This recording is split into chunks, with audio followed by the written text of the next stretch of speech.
इस खबर के दो मायने हैं। पहला तो पाकिस्तान ने ड्रोन अटैक के बाद आर्टिलरी फायर शुरू कर दिया है बॉर्डर पर, यानी पाकिस्तान मानेगा नहीं। पहला। दूसरा, मार्को रूबियो ने पाकिस्तान के पीएम को समझाया, पाकिस्तान अमेरिका की भी नहीं सुन रहा है। और यह मेरा पहला सवाल है मनीष से।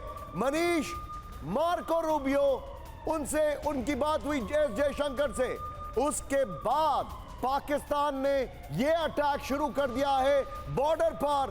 पाकिस्तान ने आर्टिलरी खोल दी है जिसका बहुत तगड़ा जवाब मिल रहा है। मुझे ये आपसे जानना है, अमेरिका की पाकिस्तान नहीं सुन रहा है, दिस इज अनरियल। सही है कि विनाश काले विपरीत बुद्धि, इसीलिए अमेरिका के सलाह के बावजूद पाकिस्तान नहीं सुन रहा। और इस वक्त जो पता चल रहा है उसके मुताबिक पाकिस्तानी सिक्योरिटी इस्टेब्लिशमेंट को ये लगता है कि अब आज के बाद अगर वो ये मान भी गए तब भी बलूचिस्तान या दूसरे मामले में भारत सहयोग करेगा और पाकिस्तान के टुकड़े टुकड़े हो जाएंगे। इसीलिए वो अभी फिलहाल किसी की नहीं सुन रहा है। लेकिन हाँ, ये बात जरूर है कि उसे ये भी अंदाजा नहीं है कि भारत की तरफ से किस तरह के जवाब होंगे। वो अभी तक सोच रहा है कि भारत की तरफ से वैसे ही जवाब होंगे जैसा ऑपरेशन सिंदूर के तहत पहले स्ट्राइक की गई थी। लेकिन भारत के पास अभी सभी तरह के ऑप्शंस हैं और उसमें से पाकिस्तान पर अगर चौतरफा आक्रमण किया गया तो पाकिस्तान की स्थिति खराब हो सकती है। इसी बात की चेतावनी अमेरिकी विदेश मंत्री और एनएसए मार्को रूबियो ने पाकिस्तान के विदेश मंत्री से दी। एक लाइन ऑफ अटैक समझना चाह रहा हूं। अनुज माथुर सर, आपका एक बैकग्राउंड में बताना चाहूंगा। He is general Anuj Mathur. Anuj Mathur sir, पहले ड्रोन अटैक हुआ, फिर मिसाइल अटैक हुआ और अब बॉर्डर पर उरी और पुंछ के इलाके में जबरदस्त artillery fire. What is coming next?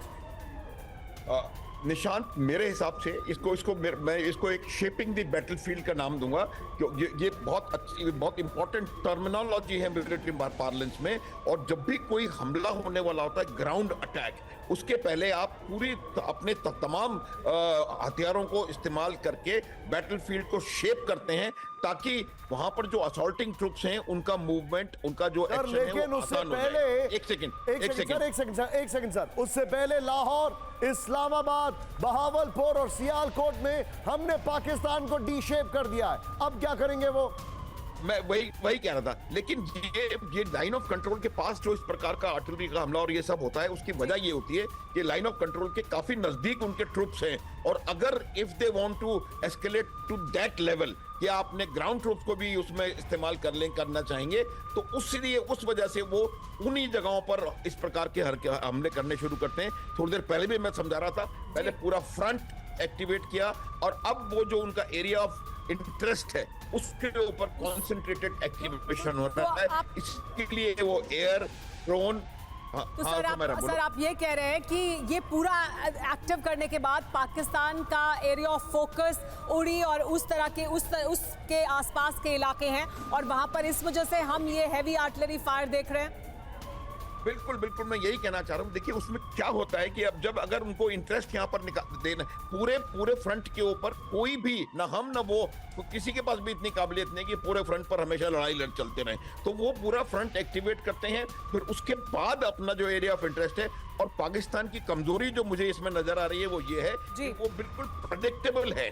जो एरिया उन्होंने शायद 65 में किए, 71 में किए, 99 में किए, वो तमाम उसी जगह दोबारा कर रहे हैं। उनके अटैक्स प्रेडिक्टेबल हैं और शायद यही वजह है कि हम उनके सारे ड्रोन और एरियल अटैक्स को न्यूट्रलाइज कर पाए। प्रेडिक्टेबल हमले कर रहा है पाकिस्तान। सर, बहुत अहम बात आप कह रहे हैं, लेकिन